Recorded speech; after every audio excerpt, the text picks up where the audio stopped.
আমরা ক্লাস 11 ইতিহাস পড়াচ্ছি, অধ্যায় 3। আজকে পড়াবো অধ্যায় 3। এটাও বেশ কয়েকটা পর্বে থাকবে, তোমরা ভালো করে দেখে নেবে। আর আমাদের চ্যানেল লিস্টে গিয়ে যে প্লে লিস্ট গুলো দেখে নেবে, তাহলে আমরা প্রত্যেকটা অধ্যায়ের আলাদা আলাদা প্লে লিস্ট করছি, সেখানে তোমরা সহজেই খুঁজে পাবে। ঠিক আছে, দেখো আজকে পড়বো অধ্যায় 3, রাজনৈতিক বিবর্তন, শাসন কার্য ও প্রতিষ্ঠান সম্পর্কে ধারণা। সূচনা দেখো, রাষ্ট্রের উদ্ভব। কার্ল মার্কস মনে করেন যে সুদূর অতীতে সভ্যতার সূচনা লগ্নে মানব সমাজে সাম্যবাদ বিরাজ করছিল। পরবর্তীকালে জনসংখ্যা বাড়তে থাকলে মানুষ নিজ নিজ জমি চিহ্নিতকরণ শুরু করে। এভাবে মানুষের ব্যক্তিগত সম্পত্তির সৃষ্টি হলে সমাজে ধনী ও দরিদ্রের পার্থক্য দেখা দেয়। এর ফলে প্রাচীন সাম্যবাদী সমাজের অবসান ঘটলে শাসন যন্ত্র হিসেবে রাষ্ট্র প্রতিষ্ঠার প্রয়োজন হয়ে পড়ে। তবে রাজনৈতিক প্রতিষ্ঠান হিসেবে সর্বপ্রথম কবে রাষ্ট্রের উত্থান ঘটেছিল তা নিয়ে সুনিশ্চিতভাবে কিছু বলা সম্ভব নয়। দেখো, ক্ষুদ্র থেকে বৃহৎ রাষ্ট্রের উত্থান। এক হচ্ছে প্রাচীন ক্ষুদ্র রাষ্ট্র। প্রাচীনকালে মানুষ এক একটি গোষ্ঠী নিয়ে এক একটি রাষ্ট্র গড়ে ওঠায় প্রাচীনকালে রাষ্ট্র আকৃতিতে ছিল ক্ষুদ্র। ডোরিয়ান বিজয়ের পরবর্তীকালে আনুমানিক 1000 খ্রিস্টপূর্ব গ্রিসে বিভিন্ন নগরকে কেন্দ্র করে ক্ষুদ্র ক্ষুদ্র নগর রাষ্ট্র বা সিটি স্টেট গড়ে উঠতে শুরু করে। ধ্রুপদী যুগে খ্রিস্টপূর্ব 5ম থেকে 4র্থ শতকে গ্রিসে এই ক্ষুদ্র নগরাষ্ট্র বা সিটি স্টেটগুলির পরিপূর্ণ বিকাশ ঘটে। প্রাচীন যুগে ভারতেও ক্ষুদ্র ক্ষুদ্র জনপদ বা চিপডমস গড়ে উঠেছিল। পরবর্তীকালে বৃহৎ রাষ্ট্র। পরবর্তীকালে এইসব ক্ষুদ্র রাষ্ট্র নানা বিবর্তনের মধ্য দিয়ে বিশাল আকার ধারণ করতে থাকে। প্রাচীন যুগে রাষ্ট্রচিন্তার বিকাশের প্রথম দিকে বা খ্রিস্টপূর্ব সময়কালে ভারতে মৌর্য সাম্রাজ্য ও ইউরোপে ম্যাসিডোনীয় সাম্রাজ্য নামে দুটি বৃহৎ সাম্রাজ্য গড়ে ওঠে। পরবর্তীকালে খ্রিস্টীয় যুগের প্রথম দিকে ভারতে গুপ্ত সাম্রাজ্য ও ইউরোপে রোমান সাম্রাজ্য নামে দুটি বৃহৎ সাম্রাজ্য প্রতিষ্ঠিত হয়। মধ্যযুগে ভারতে মোগল সাম্রাজ্য এবং ইউরোপে অটোমান সাম্রাজ্য ছিল বৃহৎ দুটি সাম্রাজ্য। এবার দেখো, ধ্রুপদী যুগের গ্রিসের নগরাষ্ট্র, city state during classical Greece. খ্রিস্টপূর্ব 5ম থেকে 4র্থ শতক গ্রিসের ইতিহাসে ধ্রুপদী যুগ, ক্লাসিক্যাল এজ নামে পরিচিত। এই যুগে গ্রিসে বেশ কিছু ক্ষুদ্র ক্ষুদ্র রাষ্ট্রের পরিপূর্ণ বিকাশ ঘটে। এক হচ্ছে পলিস বা নগর রাষ্ট্র। কি পলিস? দেখো, গ্রিসের ক্ষুদ্র রাষ্ট্রগুলির যাবতীয় কাজকর্মে নাগরিকরা প্রত্যক্ষভাবে অংশগ্রহণ করত। এই ক্ষুদ্র রাষ্ট্রগুলিকে গ্রিক ভাষায় পলিস বলা হতো। প্রাচীন গ্রিক পলিসগুলি ইংরেজিতে সিটি স্টেট, বাংলায় নগর রাষ্ট্র নামে পরিচিত। পলিস বলতে নির্দিষ্ট ক্ষুদ্র ক্ষুদ্র ভূখণ্ডে ঐক্যবদ্ধভাবে কর্মরত একটি জনগোষ্ঠীকে বোঝাতো। জনগোষ্ঠী সেই নির্দিষ্ট ভূখণ্ডের কাজকর্মে প্রত্যক্ষভাবে অংশগ্রহণ করত। অ্যারিস্টটল বলেছেন যে মানুষ হলো এক ধরনের প্রাণী যারা পলিসে বসবাস করে। প্রাচীন গ্রিসের ইতিহাসবিদ থুকিডিডিস বলেছেন যে মেন আর দ্য পলিস। ওয়েদিপাস নাটকের একটি দৃশ্যে বলা হয়েছে, আমি একা নয়, সমগ্র পলিস শুনেছে। এখানে পলিস বলতে সেই ভূখণ্ডের সমগ্র জনগোষ্ঠীকে উল্লেখ করা হয়েছে। দেখো, পলিসের গ্রিক ভিত্তি। স্বাধীন বা সাময়িকভাবে স্বাধীনতা হারানো গ্রিক সম্প্রদায়কে পলিসের সমর্থক বলে মনে করা হতো। আবার আর্কাডির মতো গ্রিক সম্প্রদায়ের কোনো রাজনৈতিক প্রতিষ্ঠান না থাকায় তারা পলিস বলে গণ্য হতো না। তাছাড়া কোনো অগ্রিক রাষ্ট্র সম্পর্কে পলিস শব্দটি ব্যবহার করা হতো না। এবার দেখো, পলিসের উদ্ভব ও অগ্রগতি। গ্রিসে ডোরিয়ান বিজয়ের আনুমানিক 1000 খ্রিস্টপূর্ব পূর্বে বা প্রাচীন মাইসেনীয় যুগে 1100 থেকে 600 খ্রিস্টপূর্ব কয়েকটি বৃহৎ রাষ্ট্র বা শক্তিশালী রাজার অস্তিত্বের কথা জানা যায়।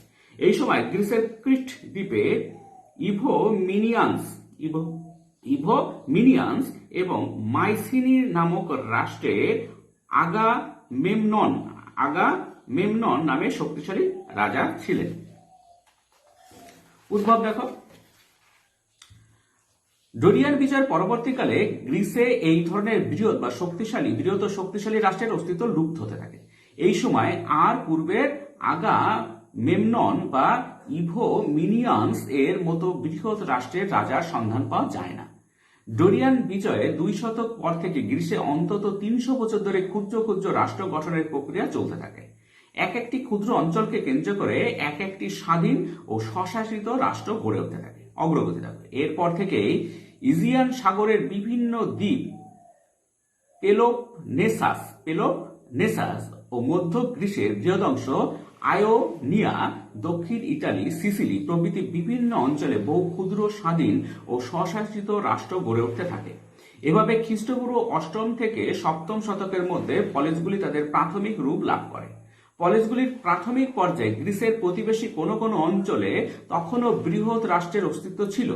গ্রিক পলিসগুলি ধ্রুপদী যুগে তাদের চূড়ান্ত ও পরিণত রূপ লাভ করে। এই সময় গ্রিস, এশিয়া মাইনর, ইজিয়ান সাগরের দ্বীপসমূহ প্রভৃতি অঞ্চলে এরূপ ক্ষুদ্র নগর রাষ্ট্রের সংখ্যা ছিল প্রায় 1500।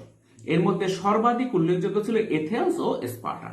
এছাড়া করিন্থ, থিবস, ইরিথ্রিয়া, আর্গস, সিরাকিউস প্রভৃতি পলিশও উল্লেখযোগ্য ছিল। এবার দেখো পলিশ প্রতিষ্ঠার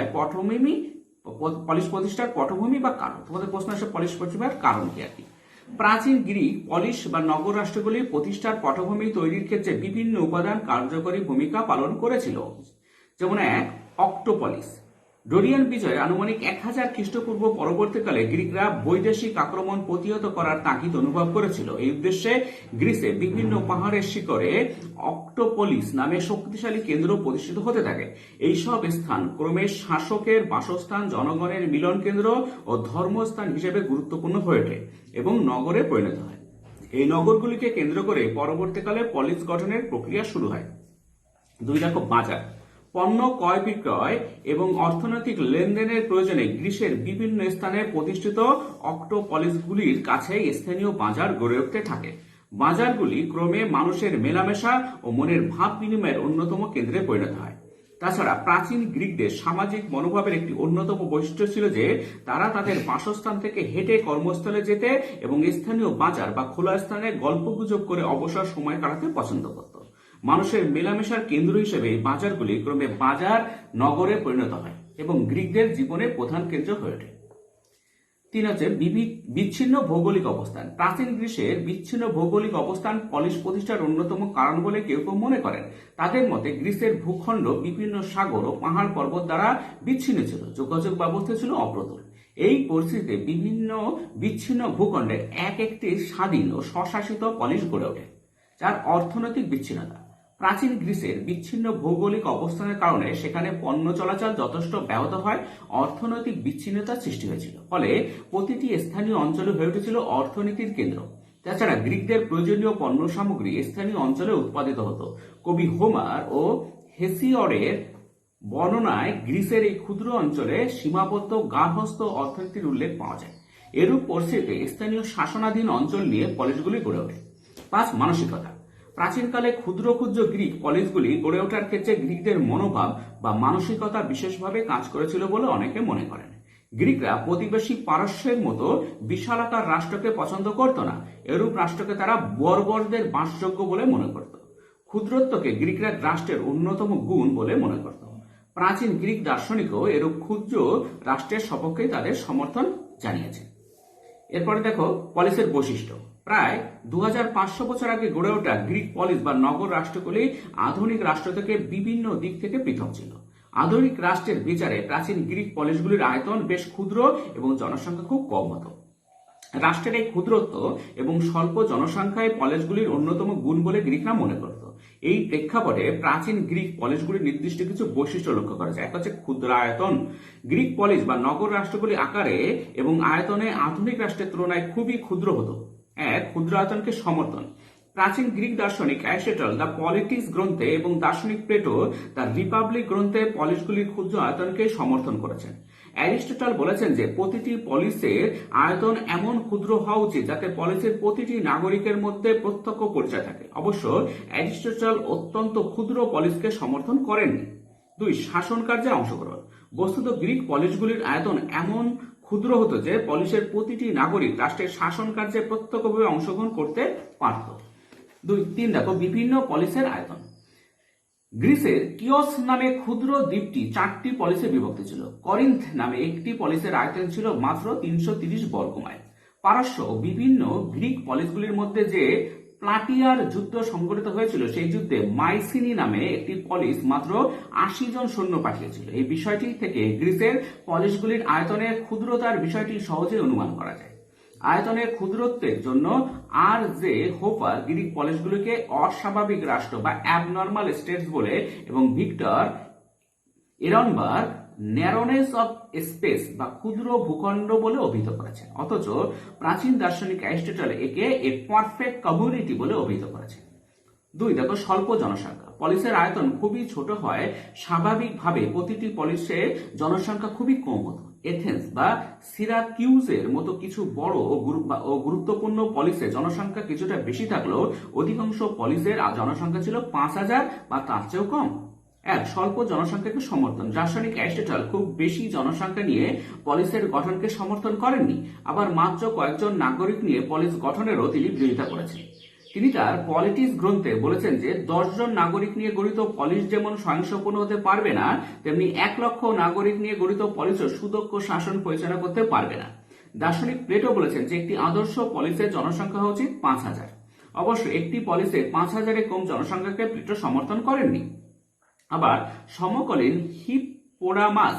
হিপ্পোডামাস বলেছেন যে একটি আদর্শ পলিসের জনসংখ্যা হওয়া উচিত 10,000। দুই দেখো বিভিন্ন পলিসের জনসংখ্যা।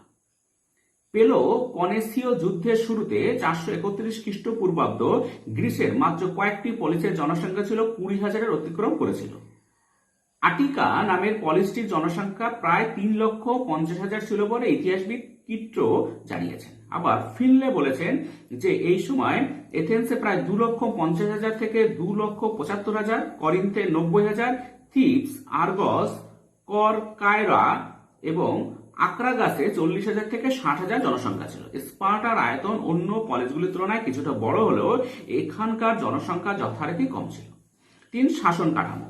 প্রথম দিকে পলিসগুলি বংশানুক্রমিক রাজতন্ত্রের অধীনে শাসিত হলেও পরবর্তীকালে বেশিরভাগ গ্রিক পলিসের রাজা বা রাজতন্ত্রের অবলুপ্তি ঘটে। এই সময় থেকে অভিজাত পরিবারগুলির সমন্বয়ে গঠিত একটি গোষ্ঠী পলিসগুলি শাসন পরিচালনা করতে থাকে। পরবর্তীকালে গ্রিসের পলিসগুলিতে গণতান্ত্রিক, অভিজাততান্ত্রিক, স্বৈরতান্ত্রিক প্রভৃতি বিভিন্ন ধরনের শাসন কাঠামো চালু হয়। এথেন্স ছিল গণতান্ত্রিক এবং স্পার্টা ছিল অভিজাততান্ত্রিক পলিসের আদর্শ উদাহরণ।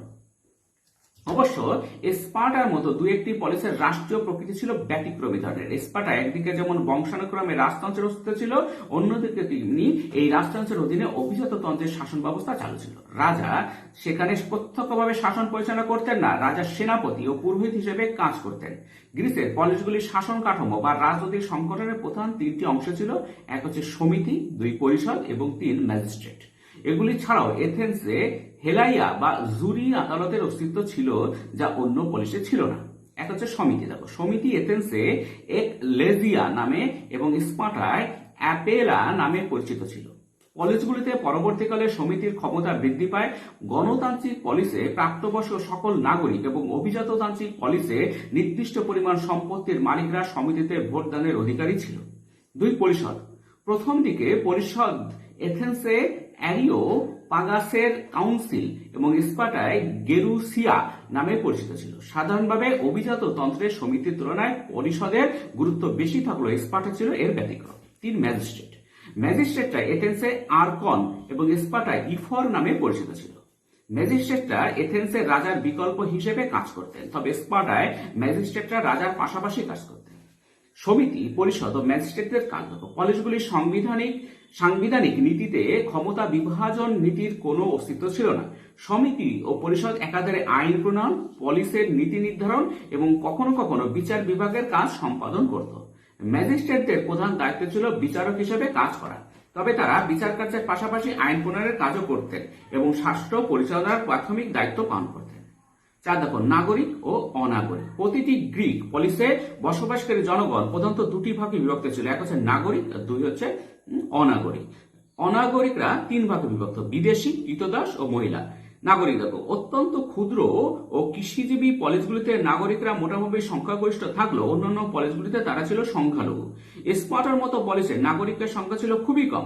সাধারণত জন্মসূত্রে নাগরিক না হলে পলিসে নাগরিক অধিকার পাওয়া যেত না।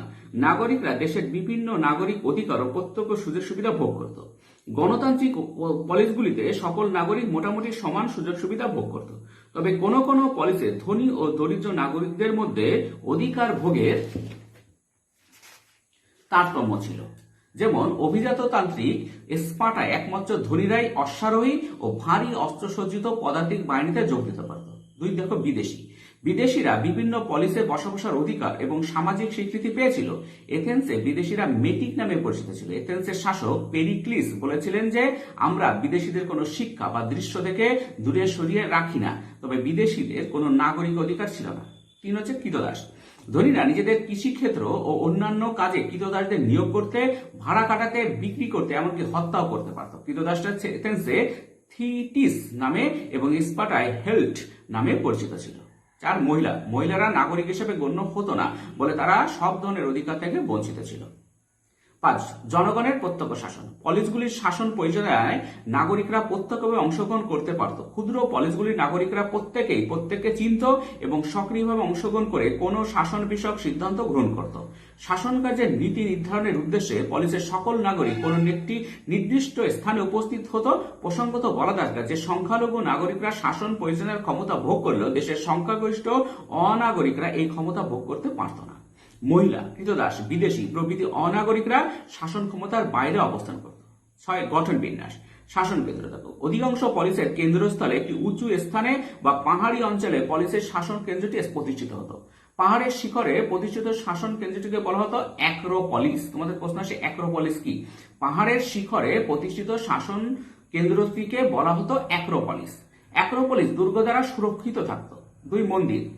এছাড়া নির্মিত হতো বিভিন্ন দেবদেবীর মন্দির বা উপাসনা গৃহ। 3 বাজার। অধিকাংশ পলিসে জনসাধারণের জন্য একটি বাজার প্রতিষ্ঠিত হতো যা অ্যাগোরা নামে পরিচিত হতো। এই বাজারগুলি পলিসের অর্থনৈতিক এবং রাজনৈতিক কর্মক্ষেত্র হিসেবে কাজ করত। এখানে একদিকে যেমন পণ্য সামগ্রী লেনদেন চলতো, অন্যদিকে তেমনি পলিসের বিভিন্ন বিষয় নিয়ে বিভিন্ন মানুষের মধ্যে আলোচনা ও মতের আদান প্রদান হতো। 4 গ্রামীণ অঞ্চল। নগর প্রাচীরের বাইরে চোরা নামে একটি গ্রামীণ অঞ্চল থাকতো যেখানে দরিদ্রদের বসতি, পশুচারণ ভূমি প্রভৃতি থাকতো। বিদেশি আক্রমণের সময় এই অঞ্চল জনশূন্য হয়ে যেত। 7 হচ্ছে স্বাতন্ত্র। এক সরকার। প্রাচীন গ্রিসের প্রতিটি পলিস একে অপরের থেকে পৃথক ছিল। প্রতিটি পলিসেরই নিজস্ব পৃথক সরকার, সেনাবাহিনী, ক্যালেন্ডার প্রভৃতি থাকতো। কোন একটি কেন্দ্রীয় শক্তি দ্বারা পলিসগুলি শাসিত বা নিয়ন্ত্রিত হতো না, অর্থাৎ প্রতিটি পলিসি ছিল স্বাধীন এবং স্বশাসিত। 2 মানচিত্র মুদ্রা। কেউ মনে করেন যে প্রতিটি পলিসের পৃথক মানচিত্র এবং মুদ্রা ব্যবস্থাও ছিল। 3 দেবদেবী। প্রতিটি পলিসের নিজস্ব এবং পৃথক দেবদেবী থাকতেন। কোন একটি পলিসের প্রধান দেবতা বা অন্য কোনো পলিসে সাধারণ মর্যাদা লাভ করতেন। বিভিন্ন পলিসের পূজা পদ্ধতিও বিভিন্ন ধরনের হতো। এবার দেখো নগর কেন্দ্রিকতা ও গ্রাম কেন্দ্রিকতা। পলিস বলতে বাংলায় নগর রাষ্ট্র, ইংরেজিতে সিটি স্টেটকে বোঝায়। সাধারণভাবে নগর রাষ্ট্র বলতে নগর কেন্দ্রিক রাষ্ট্রকে বোঝায়, কিন্তু পলিস বলতে শুধু নগর কেন্দ্রিক রাষ্ট্র ছিল না, পলিস ছিল নগর রাষ্ট্রের চেয়ে বেশি কিছু। অর্থাৎ প্রাচীন গ্রীষ্মে পলিস বা নগর রাষ্ট্রগুলিতে সর্বদা রাষ্ট্র জুড়ে নগরের অবস্থান ছিল না বা নগর কর্তৃক গ্রাম শাসনকে বোঝাতো না। গ্রিসে তখন একদিকে যেমন এথেন্স ছাড়াও বেশ কয়েকটি উন্নত নগর কেন্দ্রিক পলিস ছিল, অন্যদিকে তেমনি বহু পলিস ছিল যেগুলি মোটেই নগর ছিল না। অনেক রাষ্ট্রে নগর এবং গ্রাম উভয় ছিল। আবার স্পার্টার মতো বহু পলিসের মানুষ গ্রামে বসবাস করত। 9 অর্থনৈতিক বৈষম্য। বিভিন্ন পলিসের মধ্যে বৈষম্য। বিভিন্ন গ্রিক পলিসে বিভিন্ন ধরনের পেশার বিকাশ ঘটেছিল। করিন্থ ও মিলেটাসের মতো পলিসে শিল্প ও বাণিজ্যের যথেষ্ট প্রসার ঘটেছিল। আবার স্পার্টা, এলিস, আর্কাডিয়া প্রভৃতি পলিসের কিছু মানুষ কৃষি সৈন্যরা যুদ্ধকর এবং কিছু মানুষ মন্দিরের আয়ের উপর নির্ভর করে তাদের জীবিকা নির্বাহ করত। এর ফলে পলিসগুলির মধ্যে যথেষ্ট অর্থনৈতিক বৈষম্যের সৃষ্টি হয়েছিল। 2 একই পলিসে বৈষম্য। তাছাড়া একই পলিসের ধনী ও দরিদ্র শ্রেণীর মধ্যে অর্থনৈতিক বৈষম্য যথেষ্ট তীব্রতর ছিল। এই বৈষম্যের ফলে ধনী ও দরিদ্রের মধ্যে কখনো কখনো সংঘর্ষ শুরু হতো। 10 দেখো ধর্মীয় বিশেষত্ব। গ্রিক পলিসগুলিতে বহু দেবতার আরাধনার প্রচলন ছিল। Zeus, Poseidon, Ares, Apollo, Artemis, Athena, Hermes, Demeter, Hera প্রমুখ ছিলেন বিভিন্ন পলিসের প্রধান দেবদেবী। বিভিন্ন দেবতা বিভিন্ন ক্ষেত্রকে নিয়ন্ত্রণ করতেন। যেমন জিউস ছিলেন আকাশের দেবতা, পসিডন ছিলেন সাগর ও ভূমিকম্পের দেবতা, হ্যাডেস ছিলেন পরলোকের দেবতা প্রভৃতি। জিউস ছিলেন দেবতাদের মধ্যে শ্রেষ্ঠ। পলিসগুলির উন্নতির সঙ্গে দেবতারা ঘনিষ্ঠভাবে যুক্ত ছিলেন বলে মনে করা হতো। তাছাড়া পলিস ভেদে বিভিন্ন দেবতার গুরুত্বের তারতম্য ছিল। যেমন এথেন্সে দেবী এথেনার অত্যাধিক গুরুত্ব থাকলেও স্পার্টাটা ছিল না। এবার দেখো পলিসের পতনের কারণ।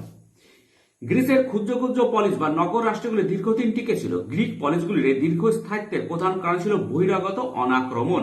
গ্রিসের প্রতিবেশী হিট্টাইট সাম্রাজ্য ভেঙে পড়ায় সেখান থেকে গ্রিসে আক্রমণের সম্ভাবনা ছিল না। প্রতিবেশী লিডিয়ান রাজ্য আক্রমণাত্মক ছিল না।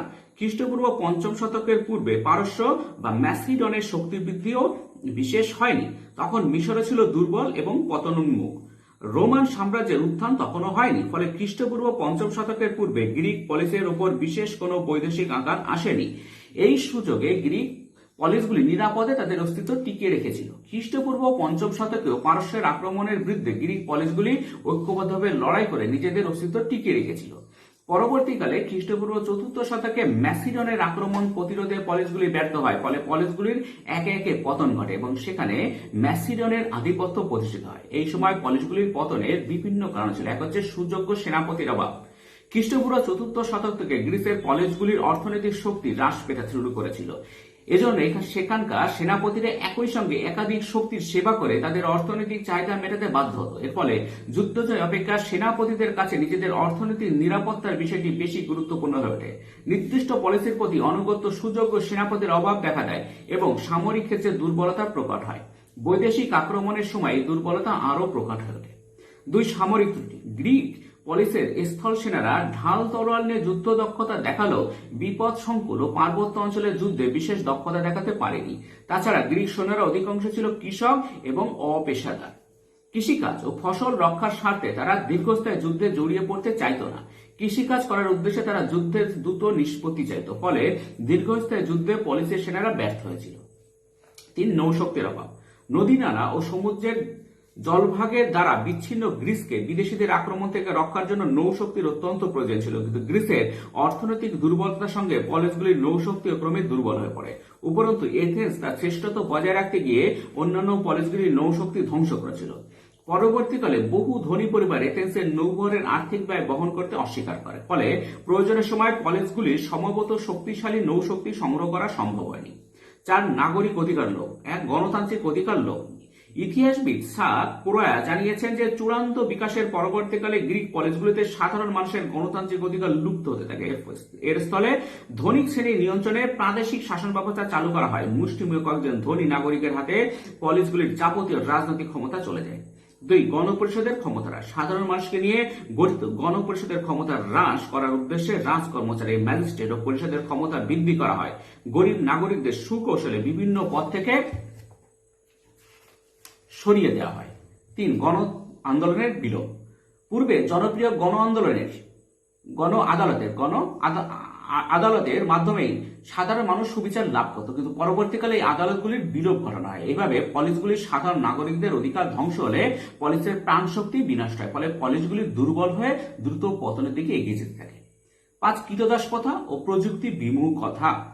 প্রাচীন গ্রিসে অস্তিত্বশীল কৃতদাস ব্যবস্থা গ্রিক পলিসগুলির পতনের জন্য বিশেষভাবে দায়ী ছিল বলে ইতিহাসবিদ পেরি অ্যান্ডারসন উল্লেখ করেছেন। একমাত্র সশব্দ যন্ত্র এই দাসদের শ্রমের উপরে গ্রিসের উৎপাদন নির্ভর করত। ফলে সাধারণ নাগরিকরা অলস ও কর্মমুখ হয়ে পড়েছিলেন। গ্রিসের কৃতদাস ব্যবস্থার ব্যাপকতার ফলে কৃষি, খনি, অন্যান্য কাজে নতুন প্রযুক্তি আবিষ্কারের কোনো আগ্রহ ছিল না। ফলে উৎপাদন কার্য দারুণভাবে ব্যাহত হয়। গ্রিক পলিসগুলি ক্রমে দুর্বল হয়ে পড়েছিল। 6. ব্যক্তি স্বার্থ বৃদ্ধি। এ সময় পলিসের বাসিন্দাদের মধ্যে দেশের স্বার্থের পরিবর্তে নিজেদের ব্যক্তি স্বার্থ বেশি গুরুত্বপূর্ণ হয়ে উঠেছিল। এথেন্সে পেরিক্লিস এবং পরবর্তীকালের ডেমোসথেনেসের যুগের মধ্যে তুলনা করলে ডেমোসথেনেসের যুগে এথেন্সের রাজনৈতিক উদাসীনতা বিশেষভাবে চোখে পড়ে। এরূপ উদাসীনতা ও ব্যক্তি স্বার্থের ফলে পলিসের স্বার্থ ক্ষুণ্ণ হয়েছিল। ডায়োজিনিস যখন বলেন যে আমি একজন বিশ্ব নাগরিক, তখন তার বক্তব্যে ধরা পড়ে যে তার কাছে পলিসের বিশেষ কোনো গুরুত্ব ছিল না। এথেন্স যখন 322 খ্রিস্টপূর্বাব্দে ডেমোসথেনেস ও তার সঙ্গীদের হত্যার জন্য ম্যাসিডনের হাতে তুলে দেওয়া হয়, তখন এথেন্সবাসীর দেশপ্রেমেরই অবক্ষয় প্রমাণিত হয়। 7. বাণিজ্যিক বিরোধ। গ্রিক পলিসের অস্তিত্ব সুদৃঢ় করার প্রয়োজনে প্লেটো এবং অ্যারিস্টটল পলিসগুলির নিজেদের অভ্যন্তরীণ স্বয়ংসম্পূর্ণ অর্থনীতির উপর গুরুত্ব আরোপ করেছিলেন, কিন্তু পলিসগুলি এরূপ অর্থনৈতিক বিকাশ ঘটাতে ব্যর্থ হয়েছিল। পক্ষান্তরে পলিসগুলি বৈদেশিক বাণিজ্যের দিকে ঝুঁকে পড়েছিল। পলিসগুলি নিজেদের মধ্যে বাণিজ্যিক প্রতিদ্বন্দ্বিতার ফলে তাদের ঐক্য ধ্বংস হয় এবং সম্পর্কের অবনতি করে। কখনো কখনো তা পলিসগুলির মধ্যে সংঘর্ষ সৃষ্টি করে। এরপরে দেখো 8. ভাড়াটে সৈনিক। ইতিহাসবিদ ফিনলে গ্রিক পলিসগুলির পতনের জন্য ভাড়াটে সৈনিকদের বিষয়টি উল্লেখ করেছেন। এই সময় পলিসগুলির সামরিক বাহিনীতে ভাড়াটে সৈনিকদের সংখ্যা ক্রমে বৃদ্ধি পাচ্ছিল। খ্রিস্টপূর্ব 399 থেকে খ্রিস্টপূর্ব 375 অব্দের মধ্যে অন্তত 25,000 ভাড়াটে সৈন্য গ্রিসের পক্ষে বাইরে যুদ্ধরত ছিল। কিছুকাল পরে এই সংখ্যা দ্বিগুণ হয়। ইতিহাসবিদ জেনোফন তার গ্রন্থে খ্রিস্টপূর্ব ৪র্থ শতকে 10,000 ভাড়াটে সৈনিকের কথা উল্লেখ করেছেন। এই ভাড়াটে সৈনিক বৃদ্ধি পেলে গ্রিক পলিসগুলির জাতীয় চরিত্র বিনষ্ট হয়। 9, অনাগরিকদের সংখ্যা বৃদ্ধি। পলিসগুলিতে রাজনৈতিক কারণে নির্বাসিত মানুষ ও বিদেশিদের বাসস্থান ক্রমে বৃদ্ধি পেতে থাকে। আলেকজান্ডারের আদেশ শোনার উদ্দেশ্যে একদা অলিম্পিক গেমসে 20,000 রাজনৈতিক নির্বাসিত ব্যক্তি হাজির ছিলেন, যাদের সকলকে গ্রিসে বসবাস করার অনুমতি দিতে পলিসগুলি বাধ্য হয়। এর ফলে পলিসগুলির নাগরিকের অনুপাত ভীষণভাবে কমে যায়। নাগরিকদের অর্থনৈতিক সমস্যা বৃদ্ধি পায়, অসন্তুষ্ট বহু নাগরিক অন্যত্র চলে যেতে থাকে। 10, ম্যাসিডনের শ্রেষ্ঠত্ব। সে যুগে অন্য পলিসগুলির তুলনায় ম্যাসিডনের সামরিক দক্ষতা ছিল যথেষ্ট বেশি। ম্যাসিডনের রাজা দ্বিতীয় ফিলিপের সেনাবাহিনী ছিল নতুন যুদ্ধ কৌশলে অভিজ্ঞ। তার সুশিক্ষিত হালকা অস্ত্রবাহী সেনারা যুদ্ধক্ষেত্রে পলিসগুলির সেনাবাহিনীকে পর্যদস্ত করে এবং একের পর এক পলিস দখল করে নেয়। স্টুডেন্টস, আজকে এই পর্যন্ত। পরের প্যারাটে দেখা হবে। Thank you very much for watching.